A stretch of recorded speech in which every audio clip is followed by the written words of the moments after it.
Welcome attendees to the VALD Health webinar series. My name is Elise Hanslip and I'm the Marketing Manager at VALD Health.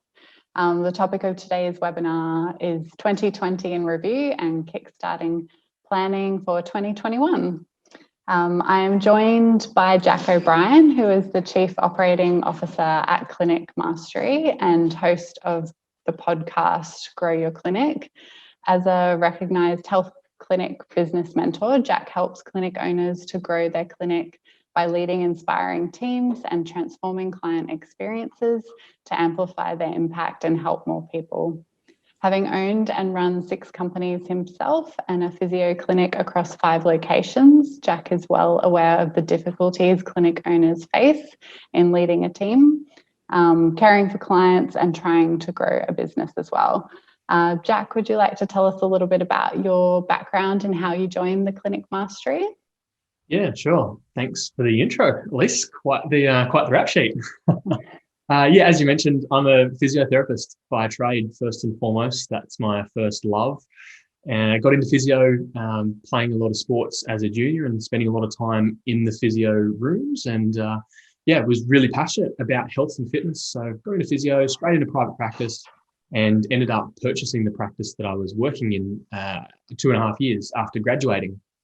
And so from that process, we grew our clinic by about 4 times in 3 years. And as a result of the success of our clinic going from 1 location to 5, from 2 FTE to at one stage 10, yeah, just was really passionate about then helping other clinic owners. I had plenty reaching out to me, and I'd received plenty of help myself, and really wanted to give back. So have a huge privilege now of helping physios, osteos, podiatrists, psychologists, and the whole range of allied health professions in growing their clinic. Fantastic. So what do you enjoy most about working with fellow clinic owners?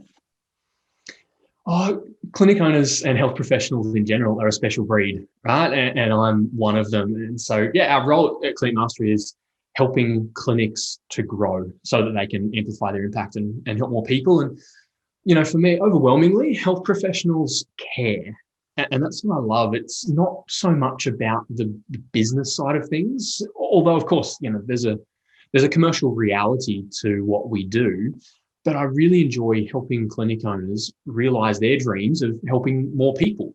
And we often, you know, get into health because we can help 30, 40, 50 people a week with our own hands. And then as we grow a team, our team can help a couple of 100 people a week. And the ripple impact of that is really exciting for me from a healthcare perspective.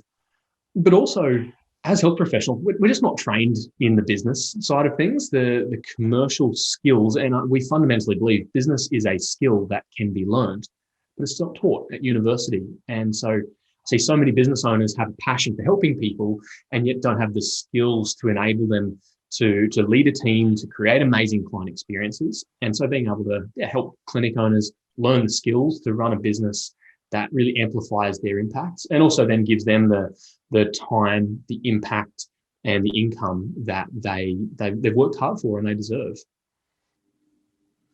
Cool. I should also mention before I continue with my questions, if the attendees have any questions, feel free to pop them into the Q&A at the bottom of your Zoom panel, and we will answer those as we go through, and we'll have some time for questions at the end as well.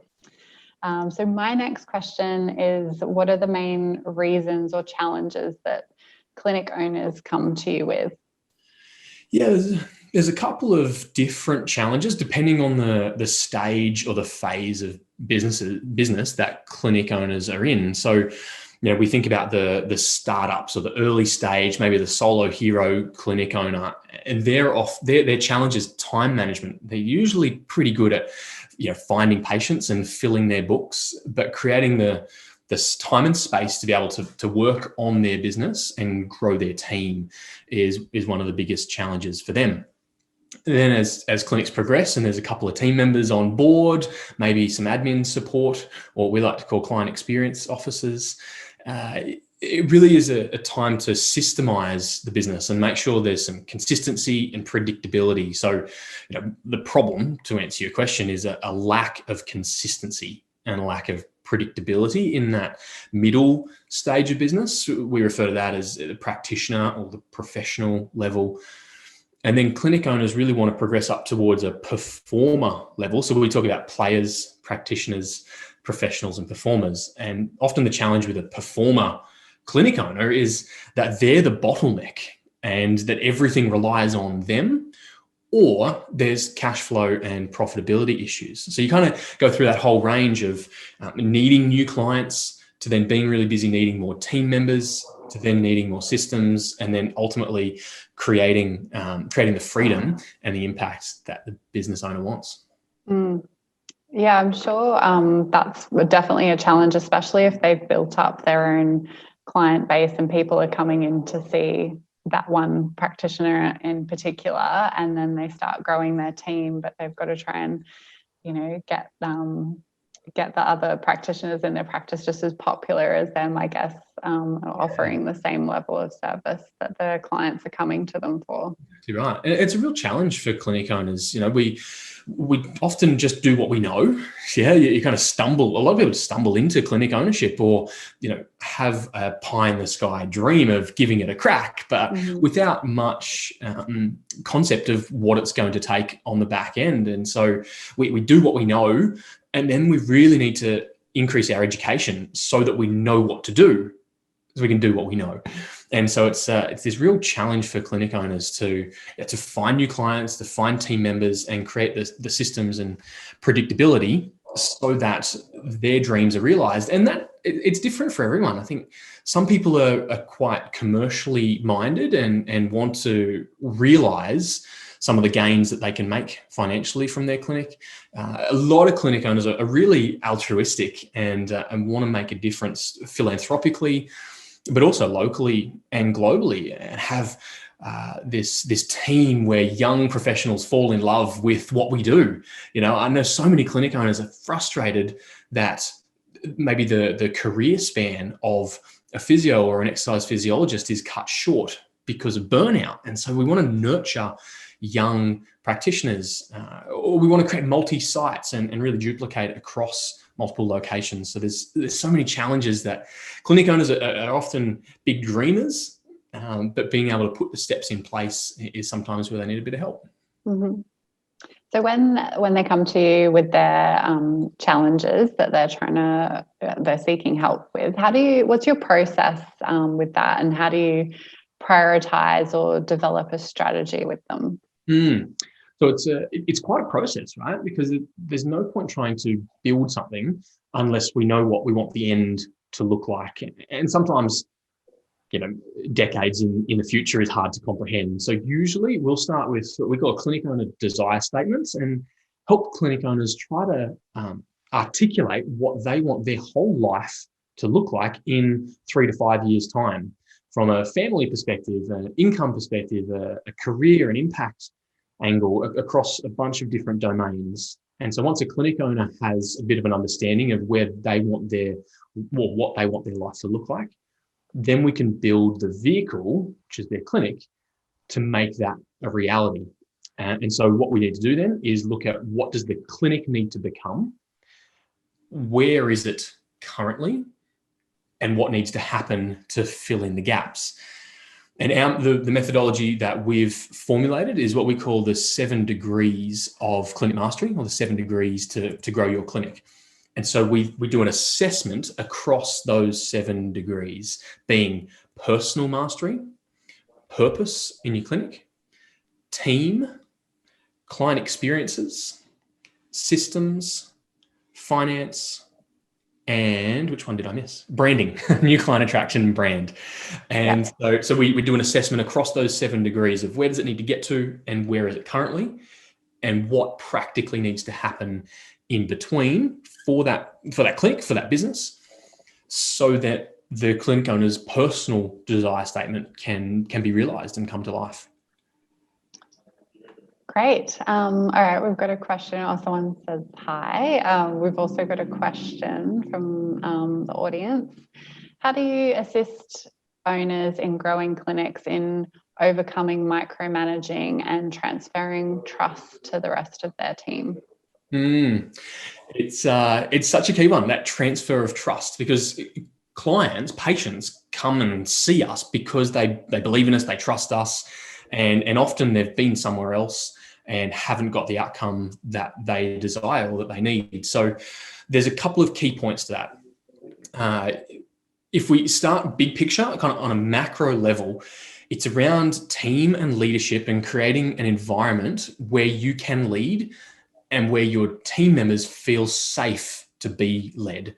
So, we would borrow a lot of principles from Brené Brown and Kim Scott and those well-known authors around creating safety and vulnerability and trust. And so, the transfer of trust is kind of the last piece in the puzzle, transfer of trust between patient and practitioner. We've got to come all the way back and go, all right, as a team, how are we being vulnerable and safe so that we can give and receive feedback and not take offense? Often as clinic owners, when we deliver feedback, our team get offended or upset or feel like they're being micromanaged. Often people only feel like it's micromanagement if they're doing the wrong thing or if it's not being led well.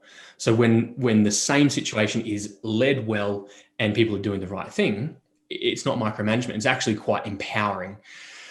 And so the way transfer of trust then works in a framework of healthy, functional team, transfer of trust is a system, and there is a process to be able to do that. One of the key ways is making sure that there's 4 steps in the process. And if I can quickly, Elise, I'm happy to go through these for the audience. We've got this as a complete PDF downloadable book, but in summary, the 4 pieces would be: if I'm the treating practitioner, 1, I need to seed the idea early with my patient that at some point in their journey, it's going to be in their best interests to transition to another practitioner. So I've got to get that on the plate early and make sure that's framed as a point of reference. Second step is, at the right time in that journey, conduct a consult with the future practitioner with us in the room, so that the patient can ensure, the patient feels like the future practitioner knows what I, as the current practitioner, is doing. The third step would be for the future practitioner to conduct a consult with me observing, and it reinforces to the patient that they're in good hands and that the management plan is getting executed the right way. And then the final step would be to make sure the future practitioner's executing the plan, and I, as the past practitioner, would follow up indirectly with that patient and reinforce the messages. Hey, how you going? How you going with therapist X? It sounds like they're doing all the right things. In fact, you're in better hands with the new therapist than you were with me, but I'm always here for you. If you need anything, please reach out. And so having those 4 steps in place and scripted and managed really nicely ensures that patient feels like they're in the right hands. Awesome. Yeah, I love that. And for context, that's exactly how I did in my clinic. So I went from seeing 60 patients a week to now currently, I personally don't treat patients anymore, though I could. I've got the freedom to choose if I want to or not. But that exact process helped me move from 60 patients 5 days a week across the course of about 14 months, it was, coming off the tools completely. Yeah, cool. And we can send out that resource that you referenced as well when we send out the recording to attendees. So I'll make sure I grab those links off you later and we'll send them out. So next question, reflecting on the year that's been, what a year this one has been in particular. Yeah. Where are you now, and what are some of the strategies you're putting in place personally for 2021? Where are we now? What a wild year it's been. I feel like in some regards, and I know we've probably got audience from all across the globe, but at least from where I'm from, we feel like we're coming out the back of COVID. So where are we now? My observation in the clinics that we're working with, a couple hundred clinics globally, but primarily across Australia and New Zealand, is that team are tired. Team members are tired. It's been a really fatiguing year. And clinic owners are becoming some of the most burnt out. Perhaps they've had so much focus on their team that they've forgotten themselves. And so what we're seeing is that clinic owners that prioritized their team through this chaos, their clinics are doing really well.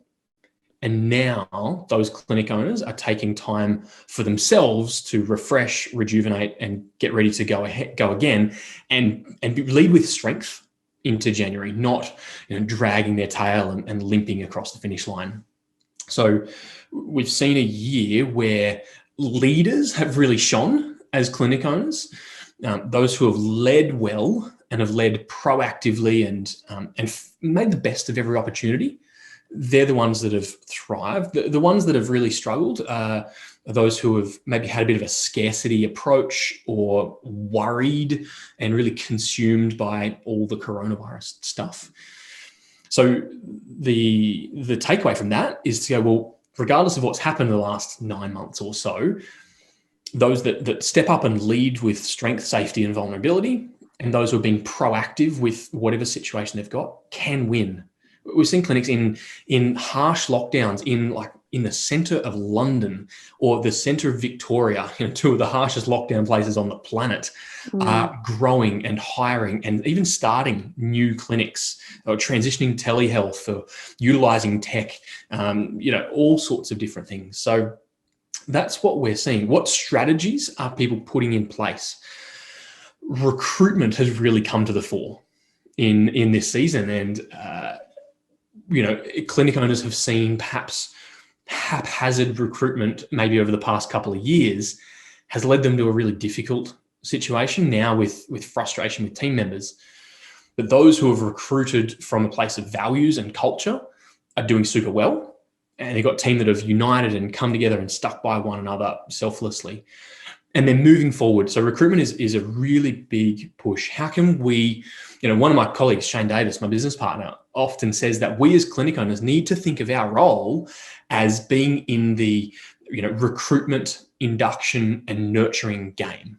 That's what we do as clinic owners, is we recruit, induct, and train team members so that, as Richard Branson would say, train them well enough that they can leave, but treat them well enough that they won't.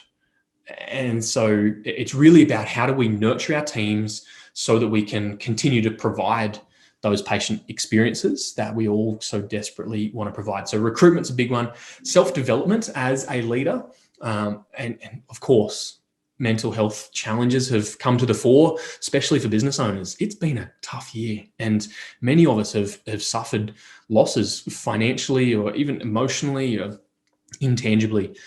And so leaders are really, or clinic owners are starting to invest in their own personal development. And they're realizing the benefits of business development.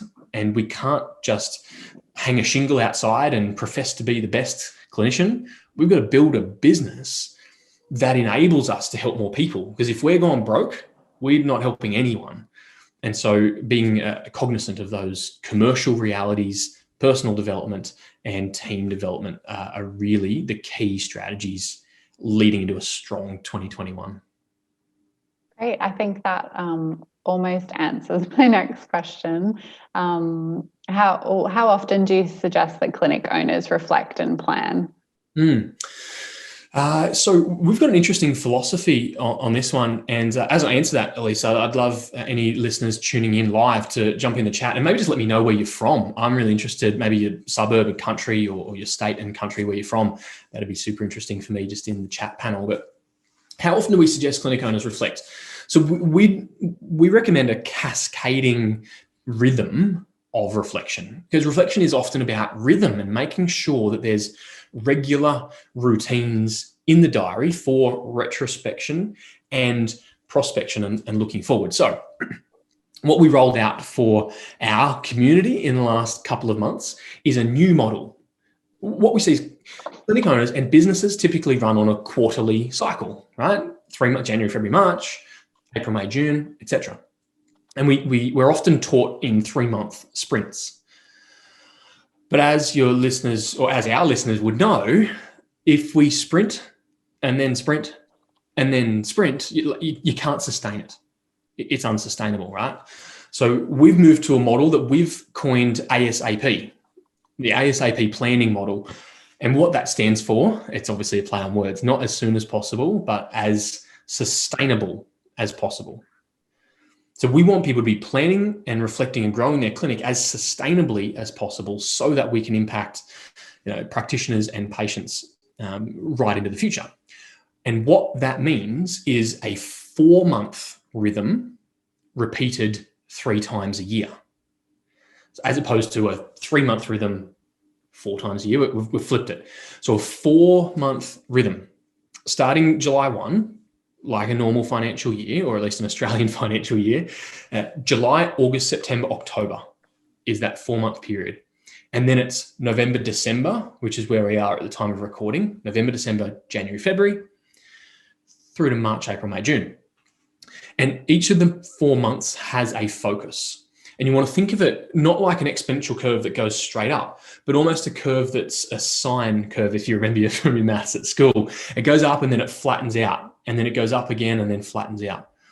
So month 1 being what we call activate, month 2 being sustain, month 3 being amplify, where we're really peaking. So we're activating, sustaining, and amplifying our plans.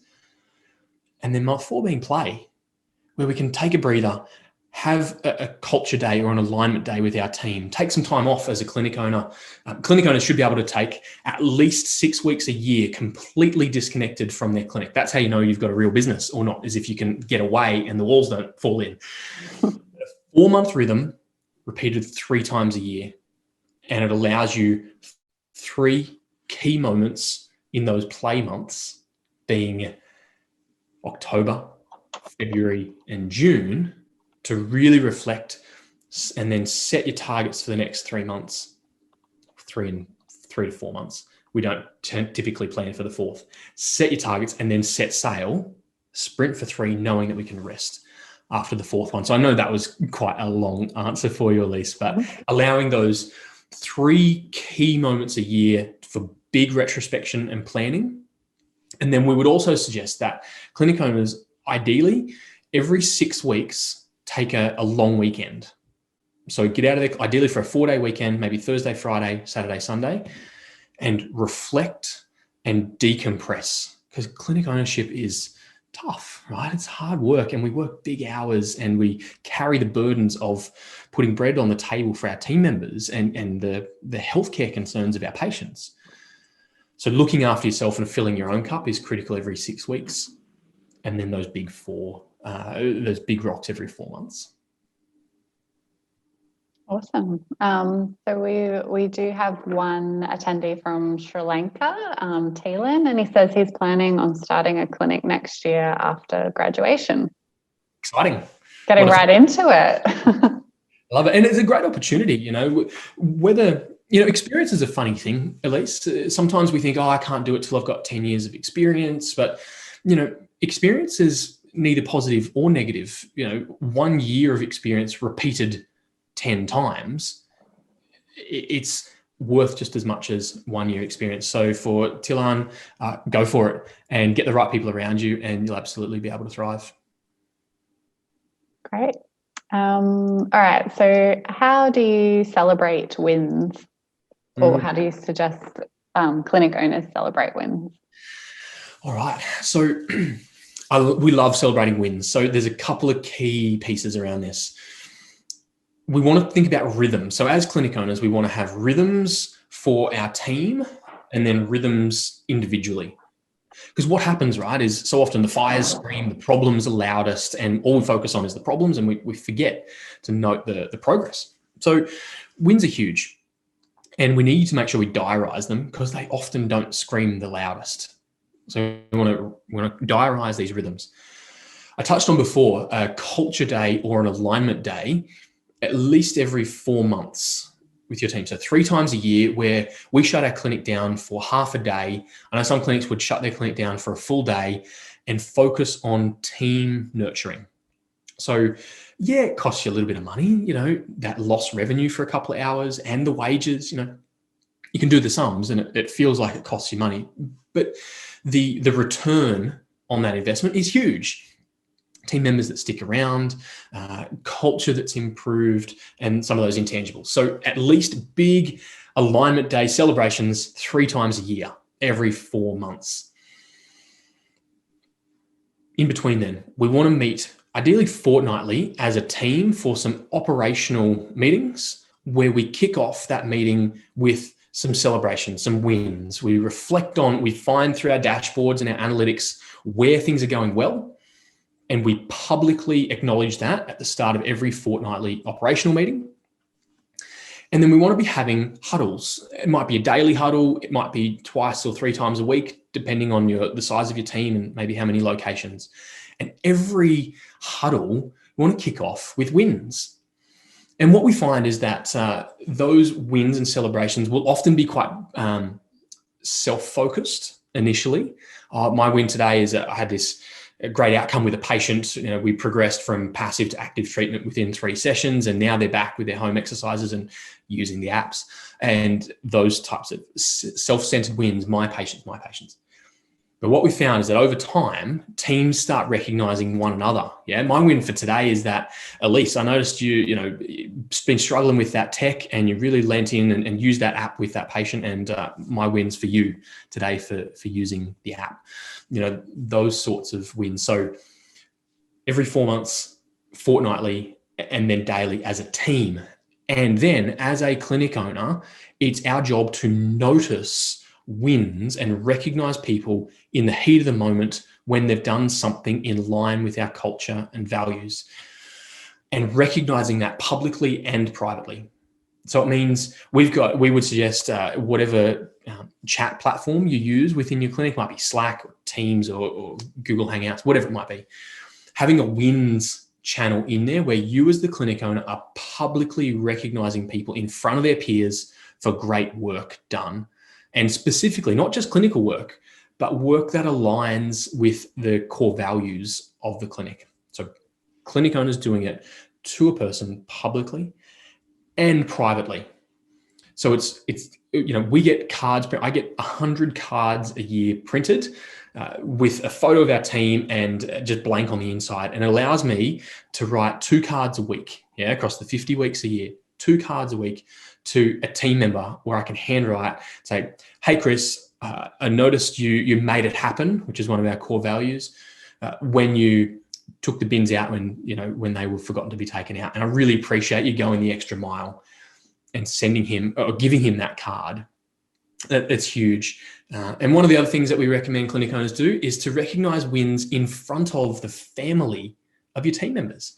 So it might be sending a bunch of flowers, a box of chocolates, a bottle of wine, or we love sending socks because socks are such a useful gift to families, and say it might be to Chris's wife, thanks for the sacrifice that we know you've made in releasing Chris to make an impact with our patients. And celebrating those wins with families is such a key component to nurturing our staff and making sure, we don't call them staff, we call them team, nurturing our team to make sure they feel a part of the family. Great. That's great advice there for any business owner, I think, not just clinic owners. So we have a question from an attendee I think it was in relation to the past question where you mentioned taking time off, and they asked, how long did it take in your clinic owner career before you were able to take 6 weeks off? In a year. So it's different for everyone, right? There's so much context to that. But if I speak personally to my situation, the first thing I did was make sure I took a day a week off patients and away from the clinic, right? So that's not working on the business. That's time off. I had Fridays off every week because my family need to see that the investment we've made in our clinic is providing a return for our family. This is not just something that, we work for less than, we get paid for less than our staff, we work more hours. There had to be something in it for our family. So working a 4-day week has been critical. And then we want to think about our renewal time. So it's not just holidays, but renewal time. So I mentioned the long weekend every 6 weeks. Perhaps early in the piece, it might only be 4 times a year for some clinic owners. But if you can take 2 or 3 days, 4 times a year, that's going to give you 2 weeks off. right?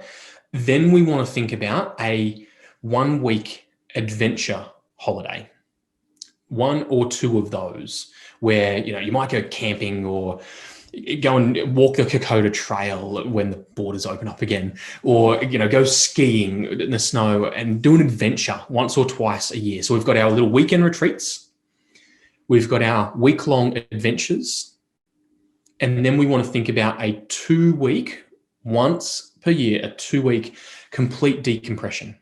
Because you know what it's like, at least you might take a week off and you have a bit of fun, but it's really hard to actually rest. Yeah. So we need 2 weeks, maybe longer, maybe 3, to fully disconnect, to allow yourself to sleep, to really refresh and rejuvenate yourself. So the little weekend retreats, the adventures, and the full disconnects. How long did it take me to pull that off? I was really, really intentional about it and was able to do that within, it was just shy of 2 years, so just over 18 months of our clinic journey. And we were in a rapid growth phase, and it was tricky.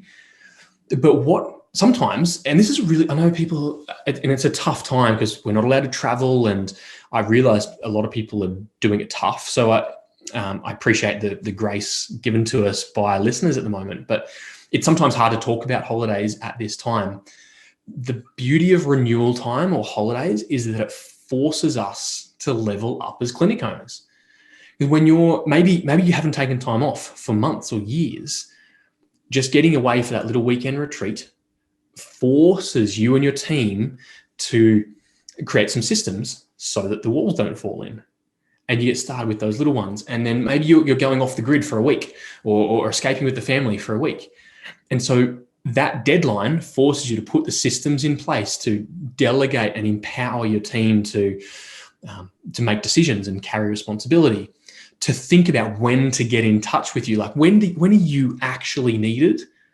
Probably very, I'm not going to say rarely, but only in the really dramatic circumstances, right? When someone's life is in danger or the clinic's going to burn down, that's when you need to be contacted. Otherwise, it can probably wait a couple of days or wait a week. So having those times in place forces us to systemize, forces us to empower and develop leaders. And that's why we say 6 weeks at a minimum is what business owners should aim for. Now, think about it. Your team members get 6 weeks off a year, right? There's, at least in Australia, there's 9 public holidays, depending on your state, 9 or 10, which is 2 weeks, and 4 weeks of annual leave. So we as business owners who are putting our lives on the line, like our livelihoods on the line, beg my pardon, surely there's a return in that for us for more than just the average 6 weeks a year. Great. And I guess it's probably definitely worth looking ahead at when those public holidays and such are, that you can make sure you make the most of those. Absolutely. You mentioned before some software for team chats within the clinic. Are there any other software or tools, particularly for planning and project management, that you'd recommend? Yeah, so great clinics are built on tech. We've got so many great options at our disposal, from your exercise prescription software through to practice management softwares, and there's so many. So I can name a couple of specific apps that we love, but probably more broadly think about the different domains of app types and tech types that are out there.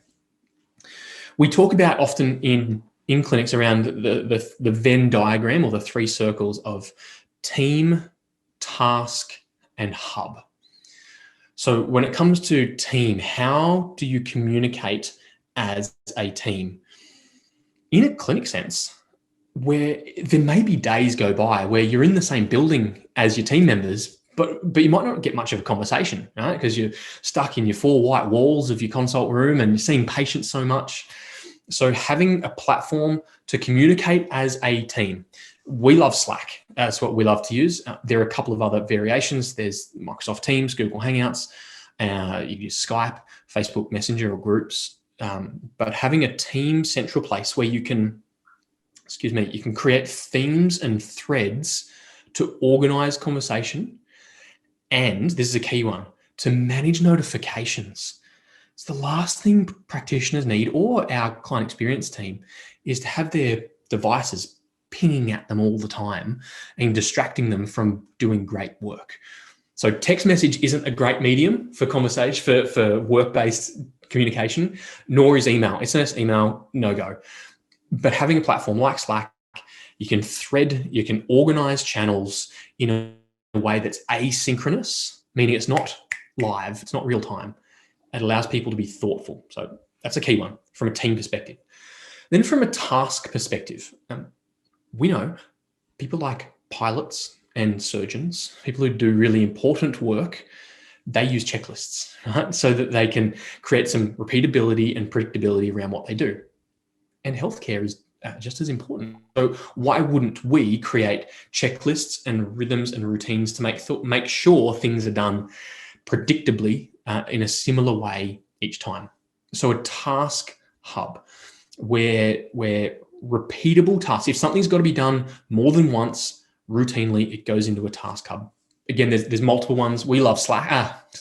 We love Asana is what we love to use for that and recommend. And there's heaps of resources and articles on our website, both around Asana and Slack. But Asana, you can assign tasks, you can repeat tasks, you can manage projects and break it up.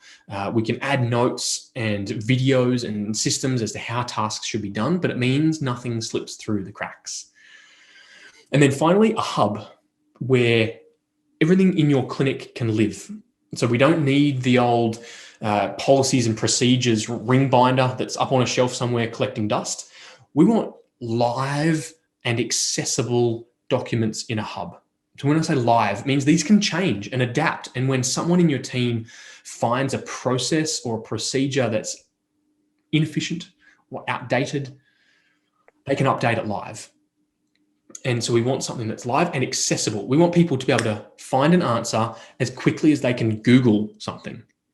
And so naturally, we love a Google product. So Google Sites is what we recommend as an internal intranet. And you can have all of your policies, procedures, processes, videos, documents, everything lives in that Google site that's private.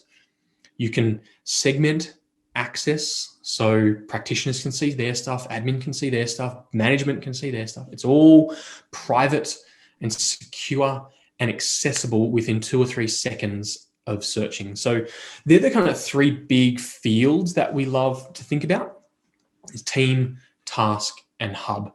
But there's so much more tech beyond that. Accounting and finances is super fast. Yeah, we can use things like Receipt Bank to automate some of our reconciliation. We can use platforms like MediPass, which help with payment processing, and it centralizes maybe the 6 or 7 different payment options into one gateway. So you don't have to worry about government and insurance websites. It's all done. MediPass is absolutely fantastic. Xero for your accounting is one that we love, but obviously there's QuickBooks and MyOb is the other alternative there. Exercise prescription software, that's why we're here talking with you, because your platform is brilliant for that. We've used it, use it personally.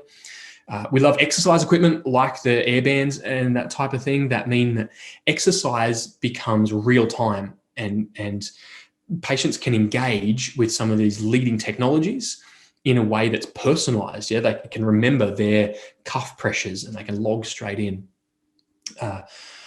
There's so many in and around productivity. So we use text expanders. So when our practitioners are taking notes, they don't have to sit there for 2 hours a night taking notes. Using CRMs, we love clinic apps, which integrates with most PMSs to automate some client communications and rebooking and retention and reactivation. So I know that's been rapid fire. Maybe if you're watching the recording, you can rewind and play that on half speed and catch up. But there's so much tech to be able to leverage what we do as clinic owners and as practitioners. Yeah, I love that. That's probably my favorite part of the whole webinar, because I'm definitely a fan of finding the right tech and to improve your processes and make everyone's life easier. I personally use Asana for my marketing team as well, and it's been great. And there are a lot of additional like add-ons and features that you can get with things like Slack and Asana to quickly create a task straight from your email without having to go into the platform itself. So, and at least the beauty is a lot of these are free, right? Or maybe the Google platform, it's $5 per user or $8 per user per month. Asana can be free, Slack can be free, and most of it can live on our device. We can do the videos and use YouTube for free. We can have it all at our fingertips for free, and it's so efficient. I can run multiple businesses from this little black device in my pocket, which is crazy, but super liberating. I can be anywhere and literally run my clinic. I go to my clinic a couple of times a month, 2, maybe 3 times a month, because I can run it all from the cloud. Yeah, awesome. I have one more question, but I thought I might just prompt the attendees, if you've got any more questions, to please pop them in the Q&A now so I can ask Jack. So my last question is, what are your top tips for being a great leader and growing a strong team? With all the uncertainties this year, it's been hard for any business owner to communicate to their clients and to their employees. How do you build resilience and stay strong when you might be uncertain yourself? That's a doozy. There's so many keys. So you mentioned at the top, tips for being a great leader. So one of the leadership gurus that I love listening to and reading is Pat Lencioni, who's recently released a new book called The Motive. And as leaders, do we inherently see leadership as a reward that we've climbed the tree and we're entitled and deserving? Or do we see it as a responsibility and, almost in the positive sense, a burden that we have the privilege of carrying for others? Simon Sinek wrote a book called Leaders Eat Last. And it's that principle of leadership is serving. Leadership is placing others' needs before your own in the hope that they might do the same back. And when we can create environments where we look out for others and they look out for us, our team looks out for us, everyone wins. But if I'm just looking to protect me and mine, and the team are looking to protect them and theirs, it's a lose-lose situation. So leaders eat last. Leadership as a responsibility it all starts between your ears as a mindset around being a clinic owner. In terms of growing a strong team, so you mentioned leadership, team, and communication. In terms of growing a strong team, your priority as a clinic owner cannot be your clients. And that's a massive shift that often, we all start out as practitioners often. And as a practitioner, our priority is our patients. But when we become clinic owners, our priority is our team. And our team's priority is patients. And if that's the case, the patients will look after the business and the business will look after the clinic owner. And so we end up in this cycle. So you as the leader must prioritize your team over everything else. Your job is to lead, not to advocate for clients, not to worry about your own back pocket, but to really lead. And if we can create 3 characteristics in team members, it'll make your life as a business owner so much easier. And those 3 characteristics would be that they're humble, hungry, and smart. Again, inspired from Lencioni and others. Humble, meaning teachable, others-focused, abundant-minded. Hungry, being that you need to tell them to stop working, not to work more, that they're passionate, that they're driven, that there's a cause and a purpose at play, and that they're smart. And not just intelligence, but that social awareness, self-awareness, emotional insight. They're quite insightful. So if we can create teams that are humble, hungry, and smart, that you as a business owner can prioritize them, things tend to go a lot more smoothly. And then when we think about this year, one of the key messages that we've had for clinics is to think about yourself as a media outlet, as a production company, as a communication company. Your role as a leader is to communicate. and think about that communication in 3 concentric rippling circles. And a mentor of mine, Craig Groeschel, often says that we as CEOs of clinics need to think of ourselves sometimes as CROs, Chief Reminding Officers. Now, and we're just so busy reminding and communicating that when you feel like you've repeated a message ad nauseum, it's only just starting to sink in with your audience. And so we've got to communicate and over communicate in those 3 circles. Being team, got to communicate with your team so frequently and reinforce your values and your method and your missions. Keep your team close and communicate with your team. With your clients, one of the key distinctions of clinics that thrived and are thriving through COVID is that they've continued to communicate to their clients. They've got in front of the camera, they've overcome their stage fright, and they've put their message out there regularly, frequently. So we want to communicate with our team, our clients, and then our community, being our referrers and our partnerships and our local community in and around our clinic, amplifying your voice, creating helpful content, being relentlessly helpful. You want to be recognized.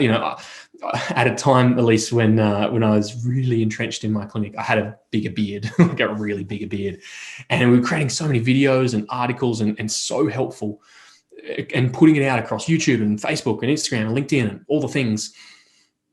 I couldn't go for lunch at our local shopping centre without someone tapping me on the shoulder while I'm in the middle of a kebab, and someone said, "Oh, are you Jack the Physio? I saw back and I saw you on Facebook feed, and can you help me?"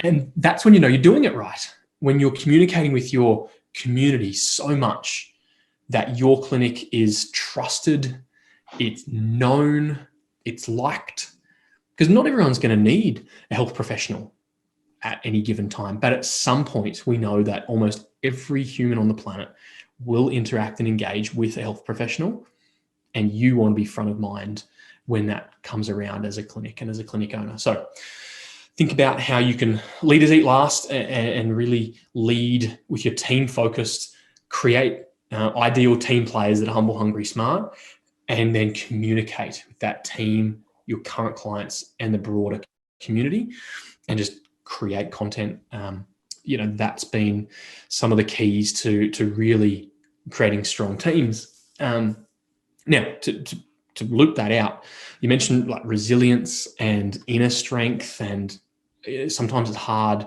when you're uncertain, and I absolutely get that. So what I'd say there is make sure you as a clinic owner don't get isolated.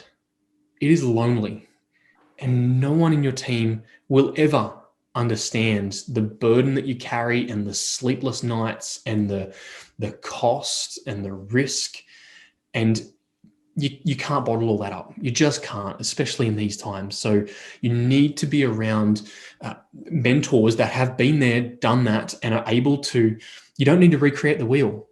There is often a right way and a less right way to do things, and you can do things, you don't need to recreate the wheel. So get around environments, communities, people who can teach you. And then you need to find a peer support group. And that might be a membership, it might be a Facebook group, or maybe it's just a local coffee meetup with a fellow clinic owner down the road. But you need a peer support network that understands what you're going through and that you can share openly, candidly, and they can support you as needed. It's so critical that if you're isolated, it's harder than it needs to be, and it doesn't have to be that way. Get amongst the community, open your mind, be challenged, be held accountable, because challenge and accountability, sometimes they're seen in a negative light, but they can be so fruitful, and they can build resilience, and iron sharpens iron as it rubs together in a positive sense. So accountability and support, absolutely critical through this season. Great, amazing. I think you really answered everything in my very long question. Do we have any more attendee questions? If you want to pop them in the Q&A before we finish up.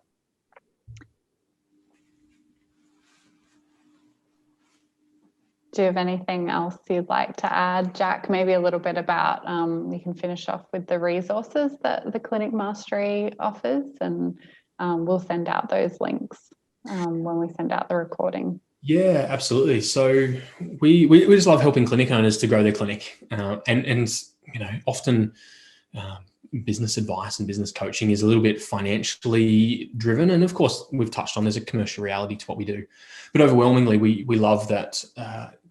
We love working with clinic owners that are passionate about leading their team and creating amazing experiences for clients. Because what we know is that in healthcare, if we just are dispensers of clinical services and we just get clinical outcomes, but we don't deliver great experiences, outcomes alone aren't sustainable. And likewise, if we deliver amazing experiences but don't deliver outcomes, we're just another, and I say this with respect, a salon or a spa. And we want to be providing clinically progressive outcomes and amazing experiences together. So they're the types of clinic owners that we love working with, is leadership oriented and client experience oriented clinic owners. We'll make sure that we get the coming off the tools resource to help clinic owners remove themselves as a bottleneck from their client load. And I want to make sure that's heard correctly, that we're not saying everyone has to stop seeing patients, right? But we want to create an environment where, if you so choose, you can adjust your clinical load, or by the same token, you can choose your clinical load. So it's more about choice is the key piece there. So we'll make sure that resource is available. And we've created recently a scorecard, the Assess Your Clinic scorecard. Clinic owners can jump on there and assess yourself across those 7 degrees that we touched on at the top: personal, purpose, team, systems, finance, brand, and experience, and see how you score and how you measure up compared to other clinics, which is a super valuable resource. And there's about 49, I believe, strategies on how you can adjust and improve your score after the back of that. So that'd be the 2 resources: the scorecard and the Coming Off the Tools ebook. Great. And I guess your podcast as well, Grow Your Clinic, is a great listening as well. I've listened to a few episodes. Thank you. Yeah, it's fantastic. We're looking forward to having VALD on the podcast early next year. And we just had Kim Scott, actually, the author of Radical Candor, multiple TED talker.